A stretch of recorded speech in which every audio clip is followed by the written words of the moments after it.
out of order. So keep everything in mind. You'll have to be able to kind of multi-thread, right? So with that in mind and with the lack of time, let's go ahead and get right into it. Let's pray. Dear Lord, I pray that you would be with us now. Lord, please be with me. Help my words be your words. Help us to learn more about you. I pray this in Jesus' name. Amen.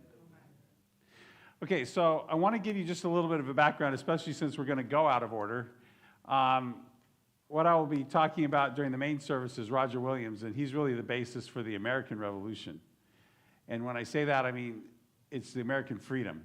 That's Roger Williams, and you'll see that. We'll develop that. This presentation here, though, is talking about the American versus the French Revolution. You're like, why? Why is this important?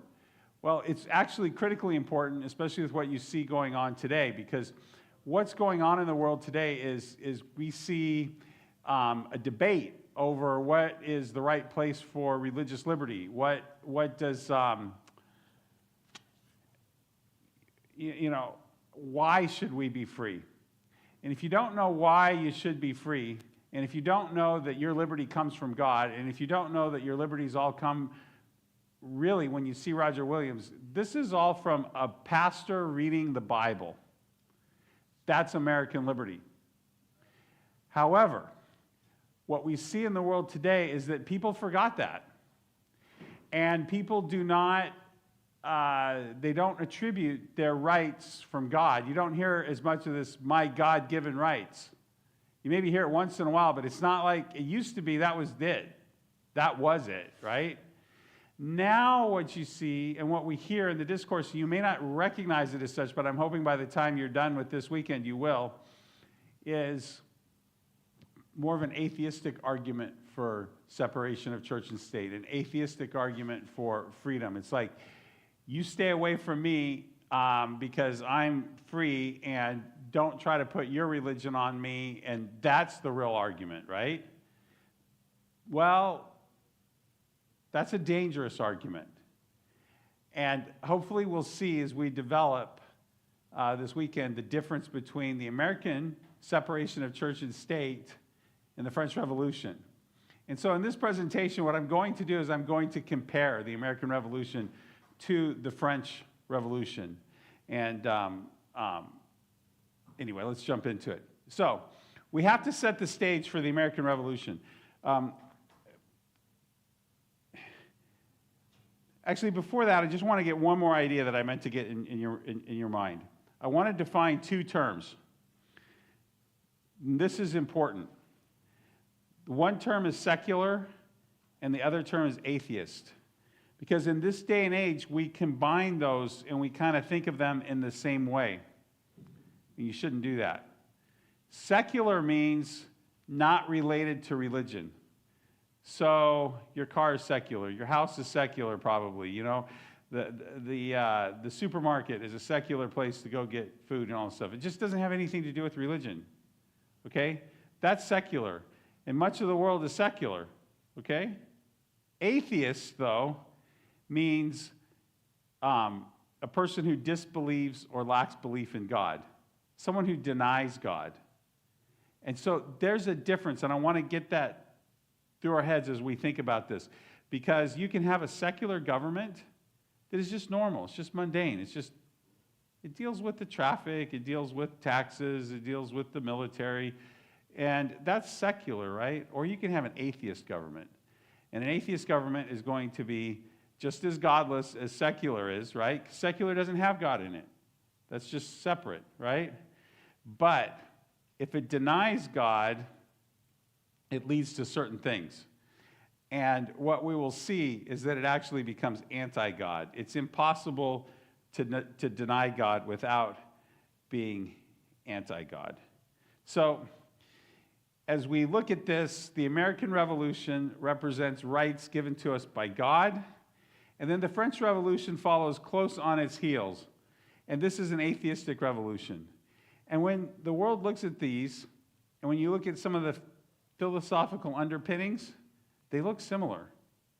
But that's because Satan is so good at counterfeiting and deception. And so we don't want to be confused, because truly the world, when these all happened, we're living how many years afterwards? Like 250 years later, right? And we don't remember how it happened. Okay, but the world saw it happen, and they could see it happen right in front of them. So let's get started. So we got to set the stage a little bit for the American Revolution. And one of the most interesting guys that I think is really important to know about is a guy named George Whitefield. So George Whitefield was an itinerant preacher, and he preached during the Great Awakening. And this is a period of time just before the American Revolution. So the Great Awakening mainly happened between 1730 and 1750. And he was a non-licensed preacher. You're like, what does that mean? Who cares, right? Do you have to have a license to be a preacher? Actually, they do license you, right? But that's so you can do weddings. Usually so you can do weddings. Like we do have licensed preachers today. However, back then, you had to be a licensed preacher if you were going to speak. And your license, I believe, was somewhat associated with the church you were in. But let me explain that a little bit, because it really was. It depended upon which colony you were in. So if you had a license in one colony, you didn't have a license in another colony. Okay, and the thing that's important to also know is that all of the colonies had established churches. And so one colony might be Puritan, another colony might be Episcopalian, another colony might even be Catholic. Maryland was basically Catholic, okay? And so Whitefield comes along. He's not licensed by anybody. And guess what? He is going to all of the colonies, right? So he's got a licensing problem, right? So what does he do? He preaches to everyone. And when he gets to Philadelphia, they said, you can't preach inside. You don't have a license. Well, Philadelphia's got kind of bad weather and everything like that. So within just a few weeks, they built him a 7,000 square foot meeting hall. Amazing, right? So George Whitefield, when he's preaching this Great Awakening, this revival, he reaches, they think, between 75 to 80% of the population of the colonies saw him personally. That's amazing. And while he's there, he's preaching, and he's preaching revival. And that this is important, because what this does is, it gets America kind of thinking together. We didn't have that. We were separate colonies, right? But then Whitefield comes through, and he's preaching to everybody, and things are getting together. Well, I want to read something about a description of what he's doing, because I love Ben Franklin, and I love the way he talks. He's describing, he was sitting there in the audience listening to George Whitefield, and this is what he says. I perceived he intended to finish with a collection, and I silently resolved he should get nothing from me. I had in pocket a handful of copper money, 3 or 4 silver dollars, and 5 pistoles in gold. As he proceeded, I began to soften and concluded to give the coppers. Another stroke of his oratory made me ashamed of that and determined me to give the silver. And he finished so admirably that I emptied my pocket wholly into the collector's dish, gold and all. Isn't that amazing? I love Franklin. Franklin had this to say about separation of church and state. He said, if Christian preachers had continued to teach as Christ and his apostles did, without salaries, as the Quakers now do, I imagine tests would never have existed. For I think they were invented not so much to secure religion itself as the emoluments. Now, okay, we got to pick this apart. This is Old English, right? Emoluments, that's the salaries, right? And what's he talking about? Tests. So what he's talking about tests is, in order to hold office in the colony, you had to be a member of the church. And if you weren't a member of the church that was established in that colony, well, that didn't count. So like if you're a Quaker, that doesn't count. Or if you're in a Puritan colony and you're a Baptist, if your marriage shouldn't even be alive, because they would drive these people off on pain of death. Okay, you aren't going to hold office. So they have this test.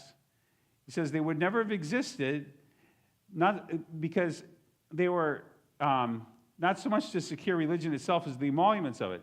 When a religion is good, I conceive that it will support itself. And when it cannot support itself, and God does not take care to support, so that its professors are obliged to call for the help of the civil power, or the government, It is a sign I apprehend of its being a bad one. But I shall be out of my depth if I wade any deeper in theology. And so this is a great observation. You know, if you need the state for you to survive, there's a problem here with your religion. Religion should be, God should be able to take care of you, right? So that's kind of the background, and we can see Franklin kind of weighing in early on this subject. So let's go to 1774. This is the First Continental Congress, and this is, I believe, John Jay writing about this. John Jay and John Rutledge were Episcopalians from Carolina. Now, these are High Church of England, and you know, the High Church of England they were burning people at the stake. And they had burned them. I mean, it was the High Church of England was burning the Puritans. That's why we got Massachusetts. It was because they had to flee being burned at the stake in England, right? And so they come to the First Continental Congress and they make this observation. We were so divided in religious sentiments. Some Episcopalians, that's High Church of England, some Quakers. Now, who are the Quakers? I think we forget who the Quakers are. The Quakers were this interesting group of people, and they sometimes are considered Christians and sometimes they're not. I think today they like to be considered Christians because they don't want the prejudice of not being considered Christians. But why would they not be considered Christians? The reason why is that they basically said you're to follow your inner light. And that's kind of like you're done. You follow your inner light, right? And one of their precepts was maybe you should go to church once a year, one day, you know? But even that, I don't think was all that important to them because they're following their inner light. So you got the Episcopalians, which are basically the Church of England, Quakers, Anabaptists. Who are the Anabaptists? Anabaptists, if you knew your history, these were the people that believed in believers' baptism. And this was such a radical thing because the church normally would sprinkle you when you were born, right? So the day you're born, you're a member of the church. And so because of that, you had these national churches. Because everybody that was born in the same community had the same sprinkling, same church, right? Anabaptists come along and say, no, you have believers' baptism. Okay, and we believe in believers' baptism. That's what we believe. That's why we don't sprinkle you. We wait until you come of age and have a genuine relationship with Christ, and then you're baptized, right? Well, that would get you burned at the stake back in the day. And they were, by 20 years after the start of the Reformation, so in the 1530s, we're burning Anabaptists at the stake. The Calvinists are burning them. The Catholics are burning them. Luther says if he had a chance, he would burn them. So that's what's going on, right? So they came over to America. I'm descended from some of these people. You have the Presbyterians, Congregationalists.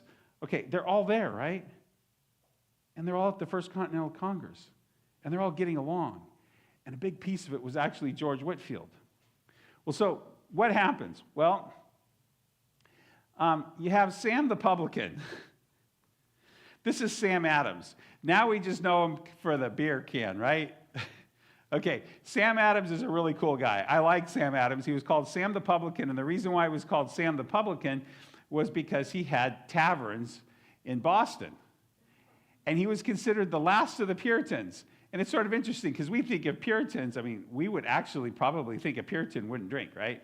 Puritans are opposed to public drunkenness, but they didn't have a prohibition to alcohol. So he was Sam the Publican.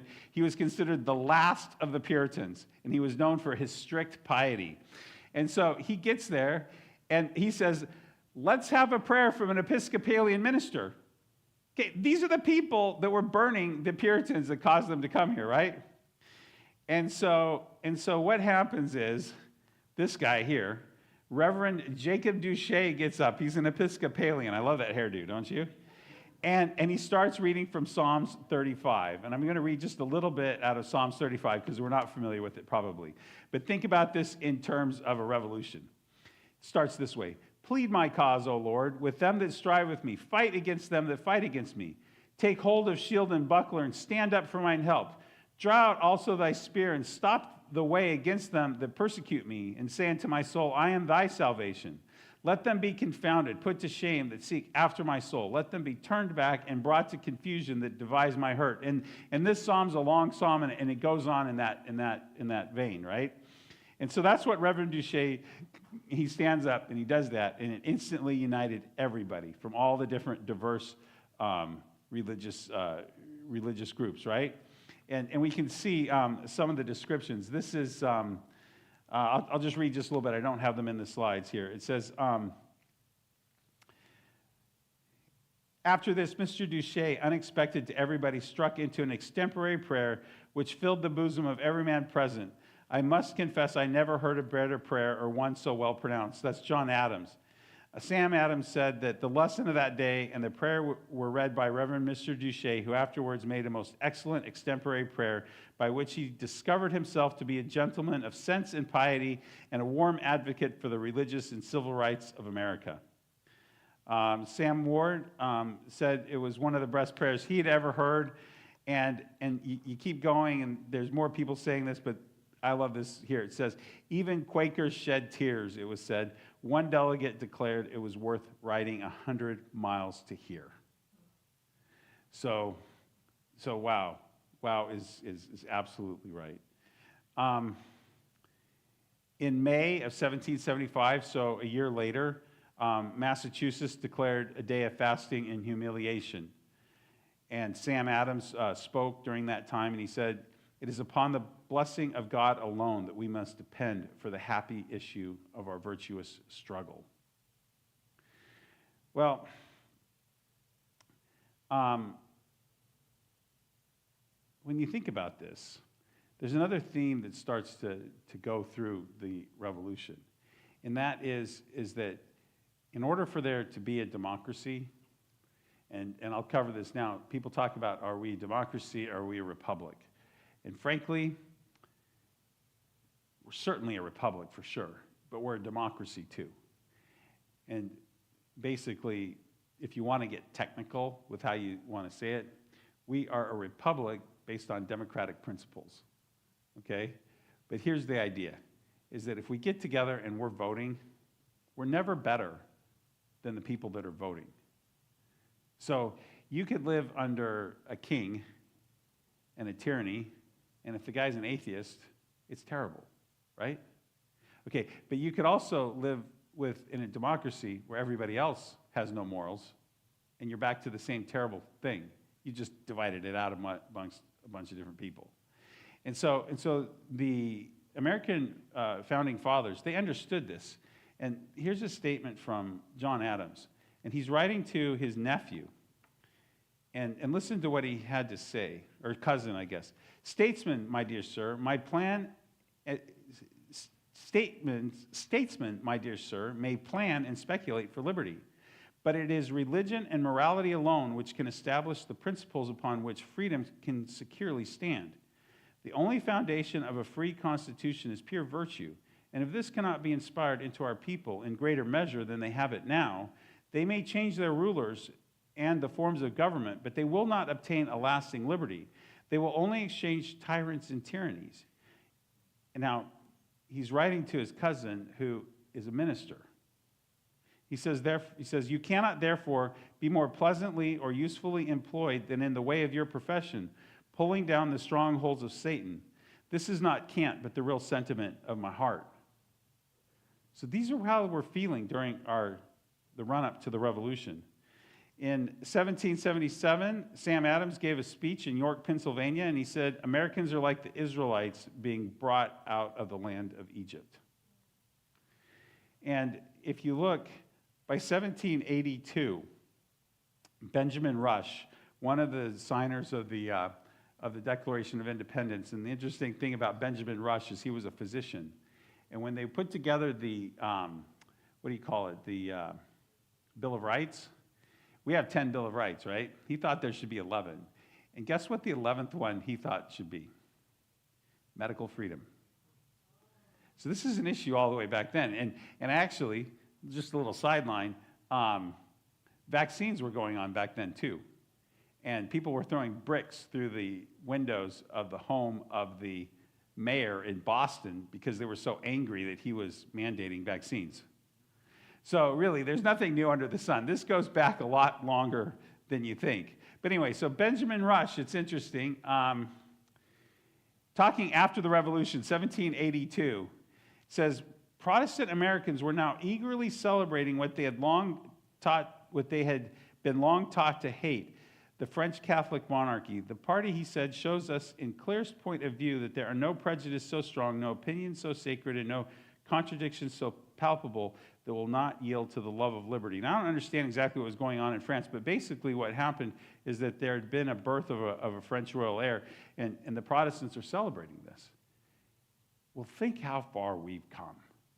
Because we fled Europe to get away from all the persecution, and all the persecution had really had its birthplace in Rome, right? But this tells you the spirit. Now, some of this was gratefulness because France had actually supported us a lot in the Revolution, and so you see like Lafayette. He's this French general that comes over and helps and everything like that. So there was some gratefulness to that. But what I want to point out though is that there was something going on in America that had eliminated religious bigotry. Maybe not eliminated it, but it had gone a long ways to getting rid of it. And I think that that's just a really important thing. I can't stress it enough that is really, it's really God's way. And anyway, so moving on. Jefferson was writing about the need for limited government. And so in 1784, he writes this: "But our rulers can have authority over such natural rights only as we have submitted to them. The rights of conscience we never submitted. We could not submit. We are answerable for them to our God. The legitimate powers of government extend to such acts only as are injurious to others. But it does me no injury for my neighbor to say there are 20 gods or no God. It neither picks my pocket nor breaks my leg." And so you can see what's going on here. Freedom of conscience was a big deal. And this is the attitude, and I believe that this is a correct statement of reality.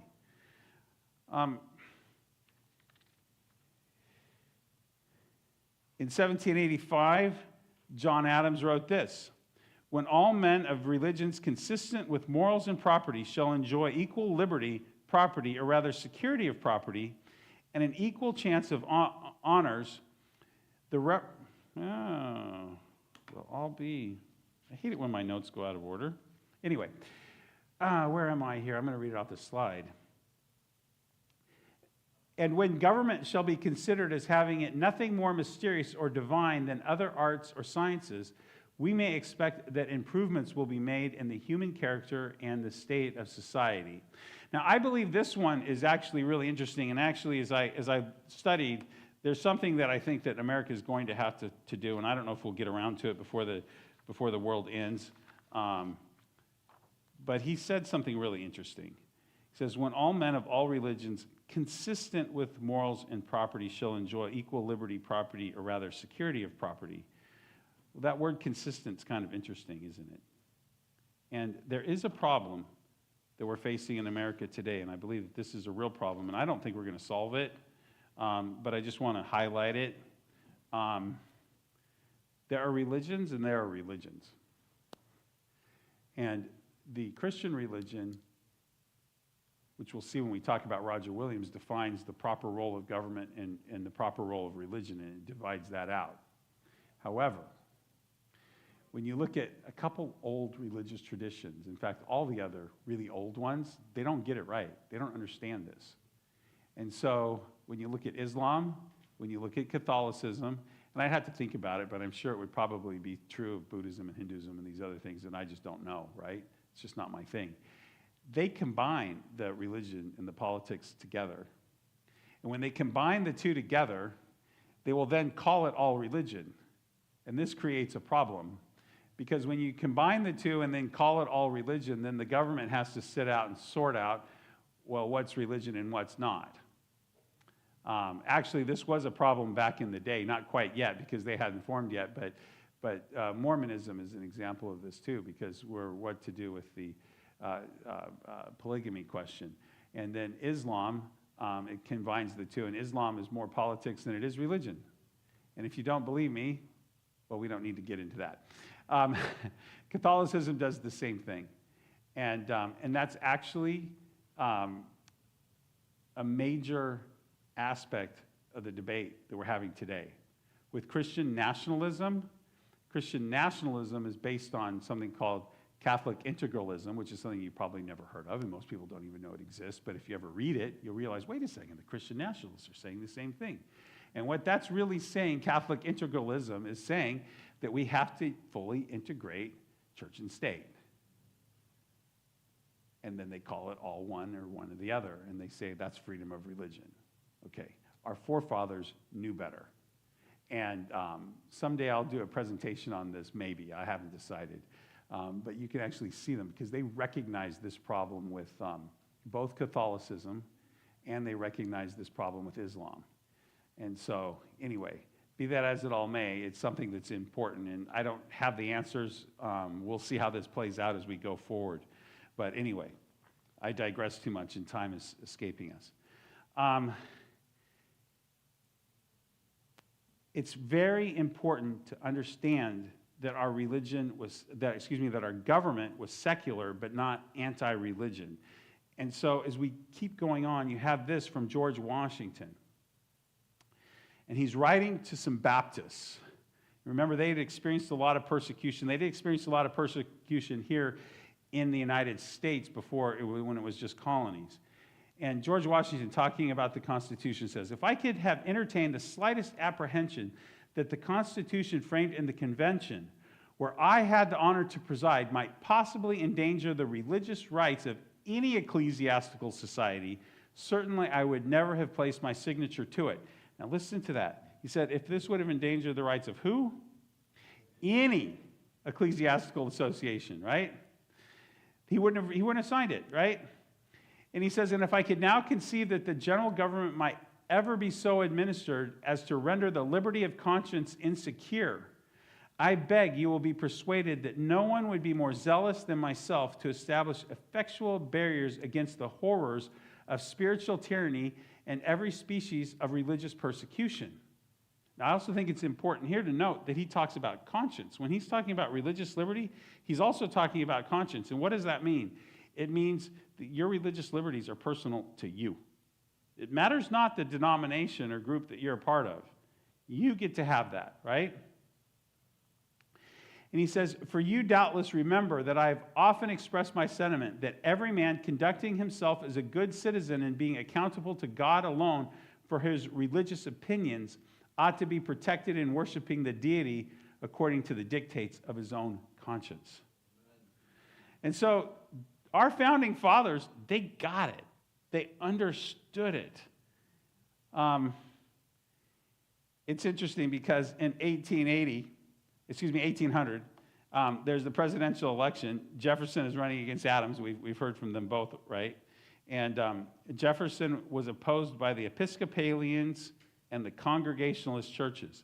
So these guys are as far apart as you can get, really, because one is high church and one is low church. These are the people who were persecuting each other, right? Why did they oppose Jefferson? Because they wanted to have a federal established church.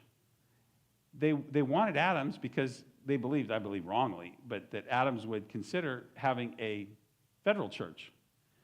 And so Jefferson was being opposed by them. And this is what he said, and they believe rightly, for I have sworn upon the altar of God eternal hostility against every form of tyranny over the mind of man. Well, we can see that even if Jefferson won, and even if Adams would have won, let's listen to what Adams had to say. He's writing a letter to Jefferson 13 years later. He says, checks and balances, Jefferson, however you or your party may have derided them, are our only security for the progress of mind as well as the security of body. Every species of Christian would persecute deists as soon as either sect would persecute another if it had unchecked and unbalanced power. Nay, the deists would persecute Christians, and atheists would persecute deists with as unrelenting cruelty as any Christian would persecute them or one another.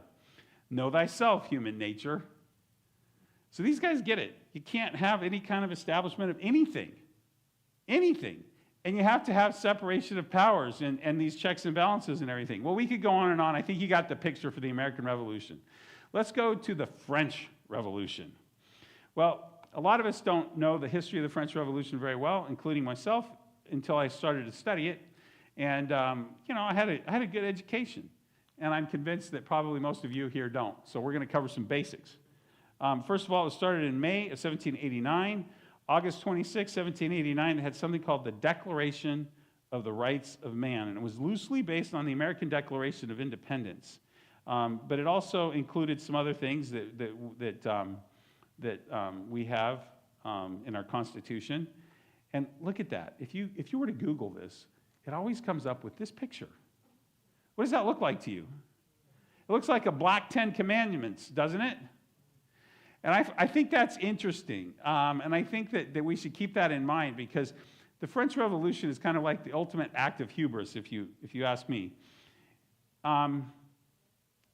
This has extra relevance for us today, because we have this. This is the French Revolution. It's the Declaration of Rights of Man. But today in this world, we have something called the UN Declaration of Human Rights. It's based on this. It's not based on the U.S. Constitution. How do we know that? Well, if you look at it, just the structure of it, the way the articles are done, the way the rights that they say. What's the big difference, though? Well, I'll read a little bit here, but they leave the premise of God out of it. In the American Revolution, we say all men are created equal. French Revolution says all men are equal. There's a difference, okay? And if you look at the U.S. Constitution, there's also a focus on the consent of the governed. That's actually a biblical concept. And you look at like Thomas Jefferson and stuff, he says, we give certain rights to the government. We give up things so that the government can rule for us. So, for instance, some of the rights of self-defense and some of these things we give up. So instead of like, if someone wrongs me, I don't get my gun and go over to his place and take care of it myself. I call the sheriff. The sheriff goes and arrests him and takes him to the judge. And then the judge does violence against him if so need be, right? And that's a form of consent, though. We've consented for that kind of governance to take place. That's not the way the Declaration of the Rights of Man work. And so today we have this being in the UN Declaration of Human Rights. And you're like, Jonathan, you're kind of overstating that. But if you actually look at this, it's really interesting, because the people that wrote it, one of the chief architects, chief author, was a guy named René Cassin, and I believe he's French. And he says that this is a direct descendant from the Declaration of the Rights of Man. Eleanor Roosevelt was the chairperson of the committee that actually wrote the UN Declaration of Human Rights, right? And when she got done and she was talking about it, she talked about it in terms of a continuation of the French Revolution, never once mentioning the American Revolution. So this is relevant to us today. We are living with the UN as a continuation of the French Revolution. And it's actually been said that all revolutions after the French Revolution are a continuation of the French Revolution. That was a big thing to say there, right? But if you actually look at the history of the world, what happened was after the French Revolution came and went, there were revolutions in South America. And you're all familiar with that phrase, Viva la Revolution, right? Okay, and it's in the different countries, right? They're all referring back to the French Revolution. And then the next place that it really reared its head was in the Soviet Union. That's a continuation of the French Revolution. I'm going to show some more parallels as we go, I believe, in this presentation. Maybe in a different one I do, I'm not sure. But anyway, actually, I think it is in another one. I apologize. But you can see they adopt some of the same stuff. It's all a continuation. And that's really what we're dealing with today. And you don't want to be deceived by this. So what were the things that were said in it? Well, I'm going to read some of it. It says this: the representatives of the French people, organized as a national assembly, believe that the ignorance, neglect, or contempt of the rights of men are the sole cause of public calamities and of the corruption of governments, have determined to set forth in a solemn declaration the natural, unalienable, and sacred rights of man. No mention of God, right?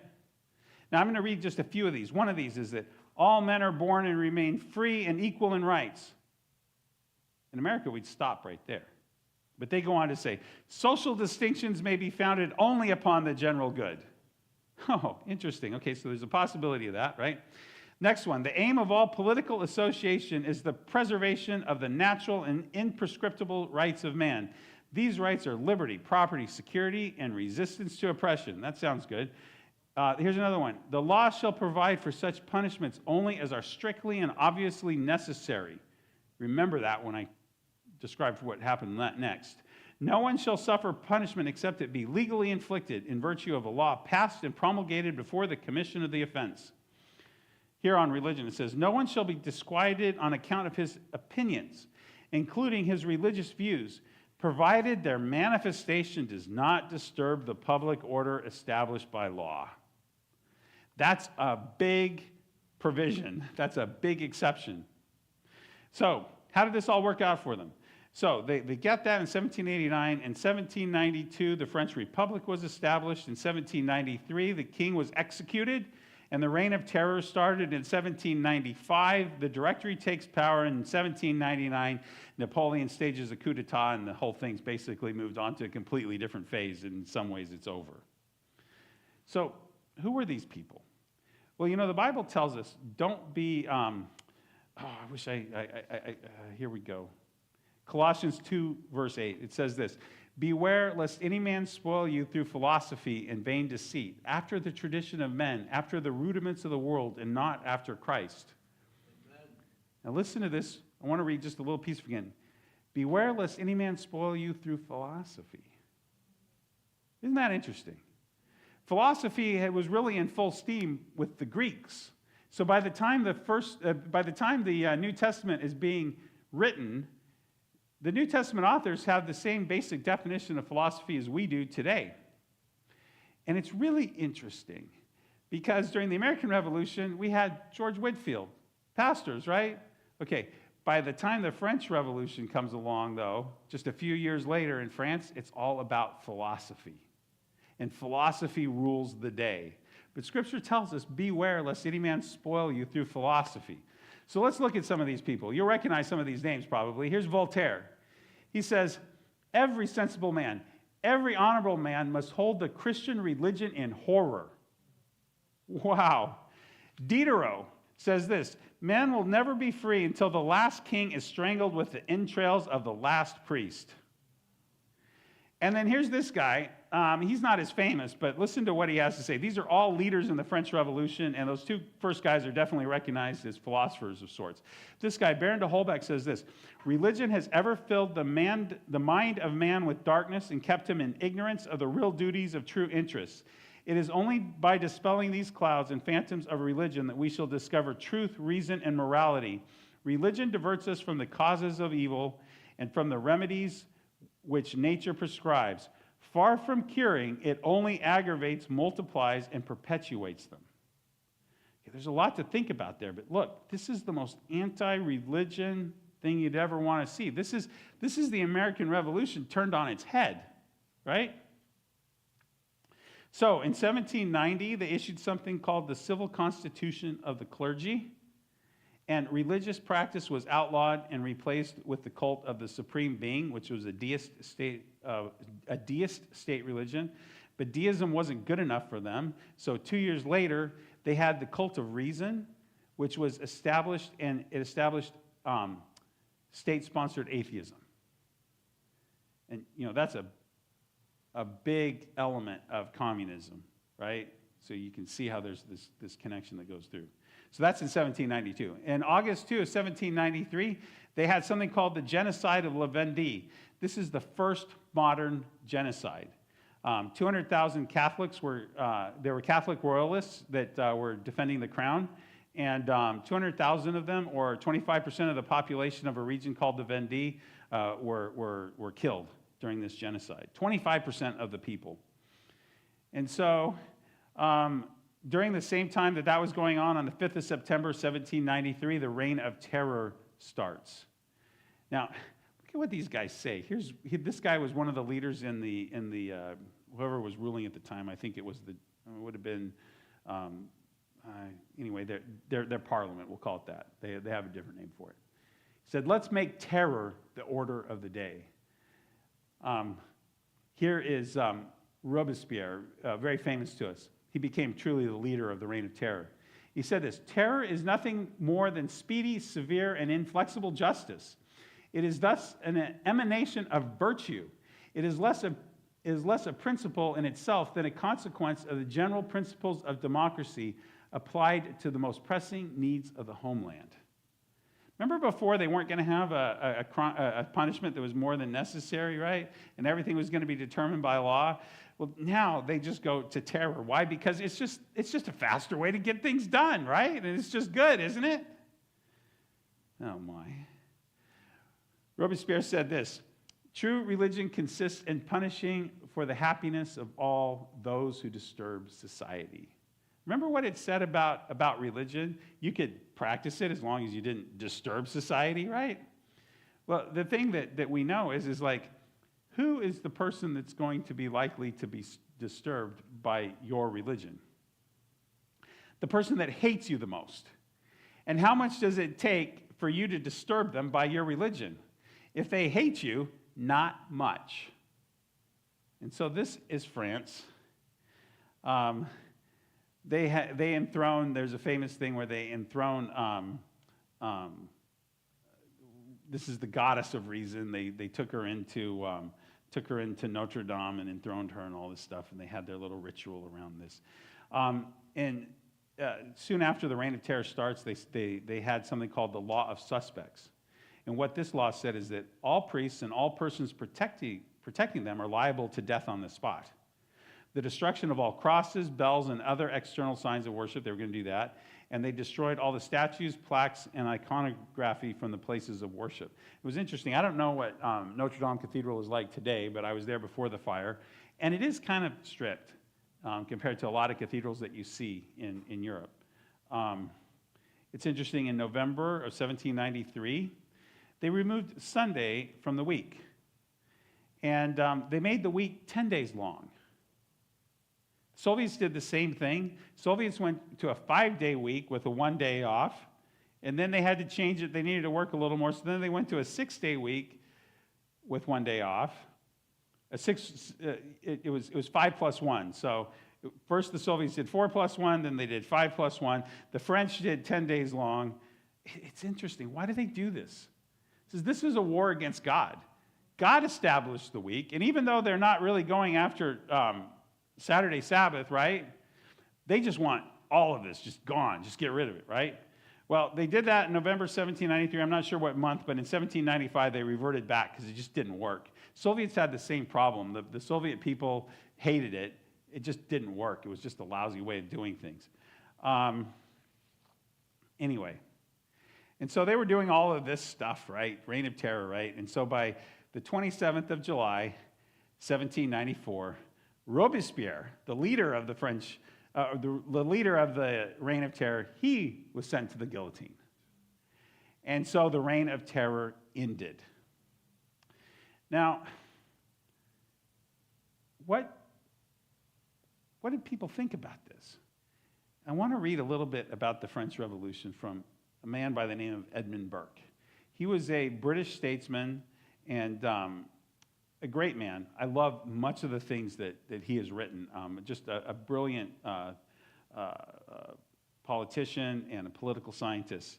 And this is what he had to say about the French Revolution. Someone was asking him about it and what he thought about it. And he says this: I flatter myself that I love a manly, moral, regulated liberty, as well as any gentleman in society. But circumstances are what render every civil and political scheme beneficial or noxious to mankind.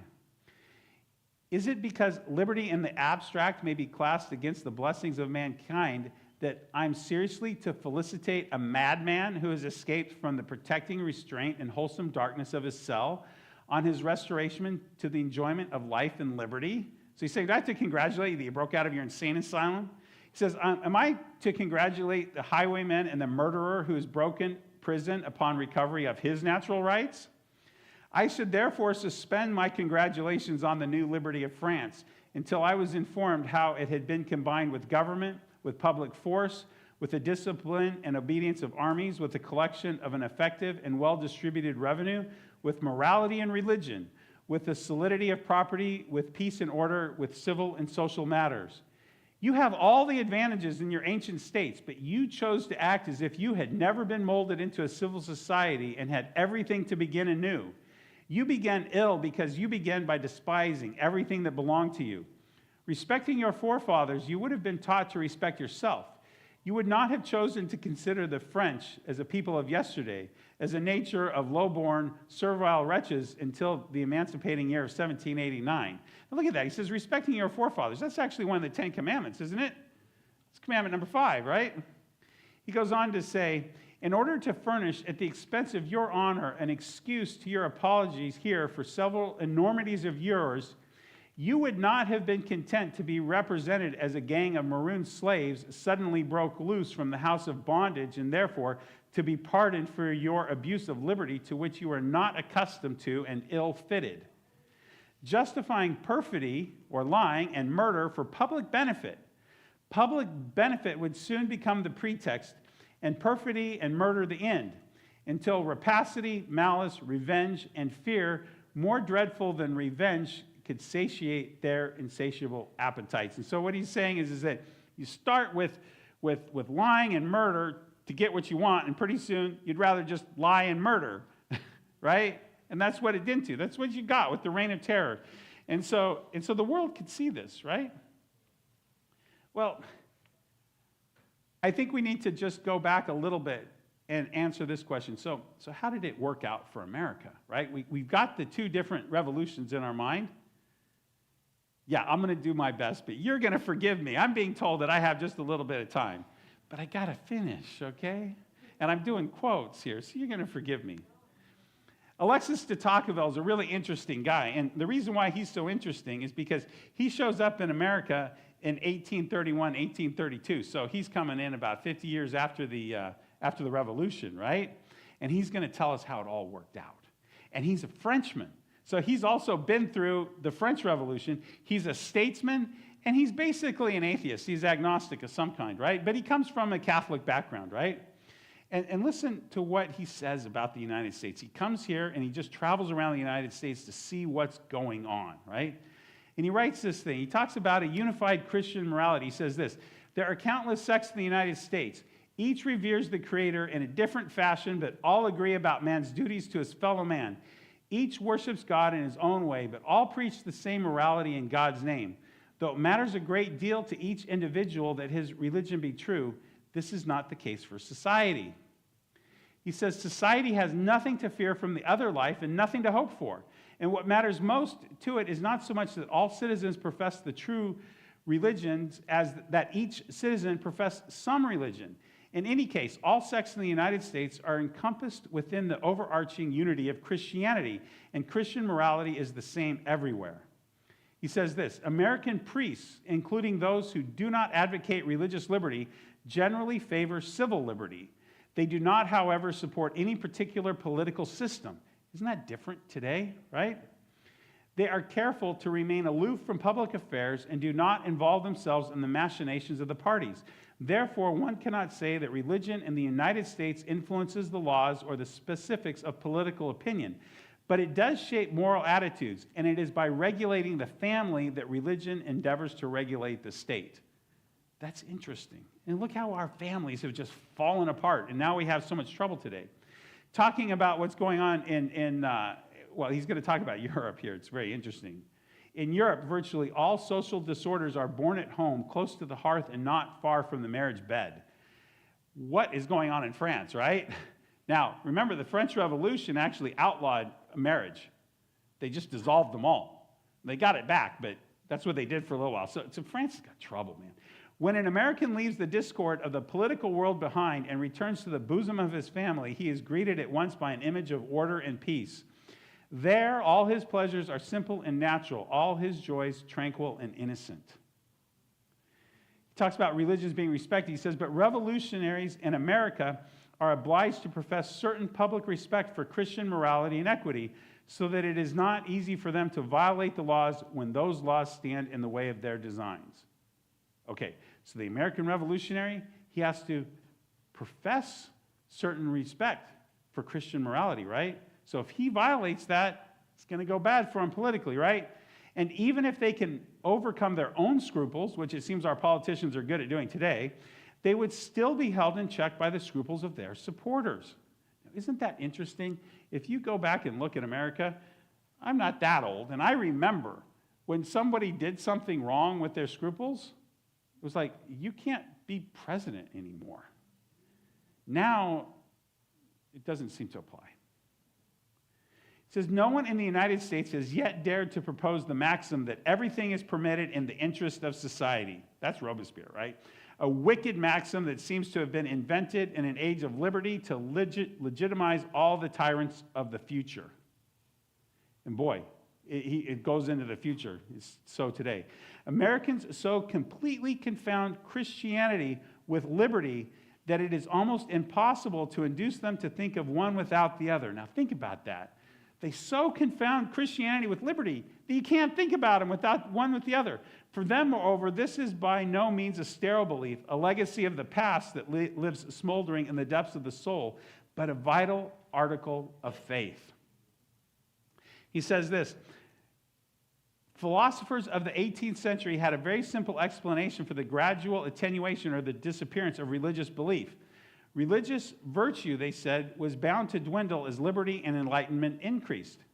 In Europe, the unbelief of certain segments of the population is rivaled only by their brutishness and ignorance. So he says, look, when the belief goes, they become brutes. Whereas in America, we find one of the freest and most enlightened peoples in the world zealously observing all of religion's outward requirements. He says, in France, I know the spirit of religion and the spirit of liberty almost always pulled in opposite directions. In the United States, I found them intimately intertwined. Together, they ruled the same territory.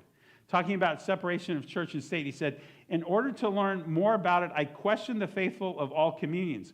To each of them, I expressed my astonishment and revealed my doubts, and I discovered that they differed amongst themselves only in matters of detail. To a man, they assigned a primary credit for the peaceful ascendancy of religion in our country to the complete separation of church and state. And this is what's under attack today. I state without hesitation that during my stay in America, I met no one, not a single clergyman or layman, who would not agree with that statement. He said, as long as religion rests solely on the sentiments that console man in his misery, you can win the affection of the human race.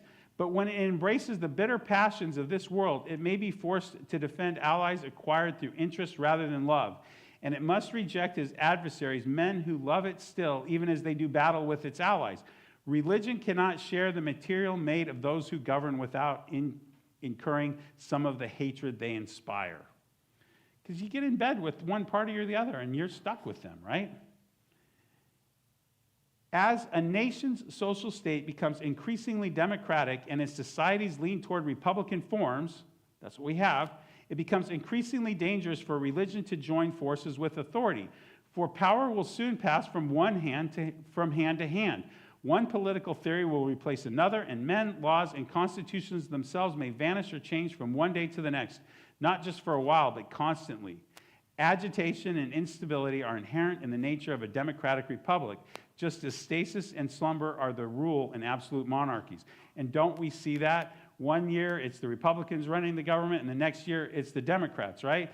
And when you get in bed with one party or the other, you chain yourself to something that can really go bad, and that you know will, because that's just the nature of a democratic republic.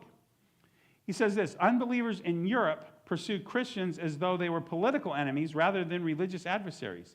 They hate faith as though it were a party opinion rather than an erroneous belief. In Europe, Christianity allows itself to become the close ally of temporal powers. Today, these powers are collapsing, and Christianity finds itself buried, as it were, beneath the debris. A living thing, it has been lashed to the cadavers of monarchy. Cut the ties that bind to the dead, and it will rise again. He says, I also learned that in God's eyes, no one is damnable for his political views, so long as those views are sincere. Oh, if we could only have that day today, right? This is the anti-cancel culture, and that there's no more sin in erring about matters of government than being mistaken about how to build a house or plow a furrow. Why is that? Because the government's secular. He says this about Europe. Why does this picture not apply to us? Among us, I see men who have ceased to believe in Christianity without embracing any other religion. I see others who are stuck in doubt and pretend they no longer believe. Still others are Christians who continue to believe but will not admit it. We have a problem today. And the problem today is that when you look at religious liberty and what people are talking about, and when you look at what's going on with liberty in general, there's been a switch. And we're not talking so much about American religious liberty, but we're talking more about the formula that we find in the French Revolution. We find it in the UN. And that is the religious liberty that's being talked about. And I'm here to tell you that's a problem. It turns out to be anti-religious. And I do another talk about Clash of the Titans. Because what we're seeing today is we're seeing a religious right that wants to go back to the monarchy, wants to tie itself to a religious party, wants a revolution in America. It's there. You can see it in their writings. But they're trying to go back to something. They're trying to go back to what was before the American Revolution, back to the old system of Europe with union of church and state, right? But who's standing up to fight them? It's the folks on the atheist left. It's the folks that are the descendants from the French Revolution. And it lives on right here in the UN, in our country, and in the world today. And so we need to take a lesson from what has happened. And you know what America really needs? We need another George Whitefield. And I don't know that we're going to have it. But what I do know is this, especially those of us as Seventh-day Adventists, we know how this whole thing ends. We know what the battle's all about. We know these things. And we have a great legacy of being religious liberty advocates. And so we need to learn these things, and we need to stand up. Now, we'll lay the foundation for all of this, which I would have done first, but we'll do it in the next session. Let's close with prayer. Dear Lord, I thank you so much for the lesson of history. I thank you for having your hand over the American Revolution, and that we are so blessed to live in a country that could give us a secular government, could give us separation of church and state without being anti-religious. And Lord, I just pray that you'll go with us, help us to get this wisdom that we need so that we can be effective witnesses for you as we know Earth's history is going to wrap up quickly. I pray this in Jesus' name. Amen.